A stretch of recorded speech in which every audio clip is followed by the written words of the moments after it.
ان جانورز کا اکثر ہم کیا کہتے ہیں کہ لوگ شکار بھی کرتے ہیں، حالانکہ شکار کرنے پر بین ہے لیکن پھر بھی ان کا شکار کرتے ہیں. اور لاسٹلی دیکھا گیا تھا کہ بارہ مولہ کے ولر لیک میں ان کا شکار ہوا تھا اور بہت سارے لوگوں کو پکڑا گیا تھا along with the loaded guns.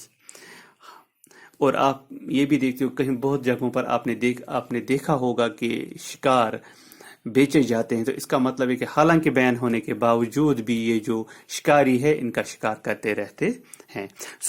کہنے کا مطلب یہ تھا کہ یہ جو ہے برڈز، جو یہ جو اینیملز ہے لائک پولر بیئر، پینگوین ہے، مائگریٹری برڈز ہے یا باقی ہے، انہوں نے اپنے آپ کو یہ جو موسٹلی جانور جو ہے یہ اپنے آپ کو ان ایکسٹریم کنڈیشنز میں، یعنی قدرت نے ان کو ایسے فیسلٹیز، ایسی چیزوں سے نوازا ہے کہ یہ وہاں پہ اڈاپٹ ہو جاتے ہیں. لیکن جو برڈز وہاں پہ ایکسٹریم کنڈیشنز میں اڈاپٹ نہیں ہوتے وہ کچھ ٹائم کے لیے اینڈ ٹیمپریلی وہ مائگریشن کرتے ہیں. So this was all about the adaptation of animals in polar regions. Hope آپ نے اس چیز کو اچھے سے انڈرسٹینڈ کیا ہوگا. کل ہم ٹراپیکل رین فارسٹس یعنی adaptation of animals in tropical rain forests کے ساتھ پھر حاضر ہوتے ہیں. ٹل دین اللہ حافظ، but be safe, keep social distance, keep yourself away from the jumbling, be in homes. Thank you, have a nice day. Assalamu alaikum.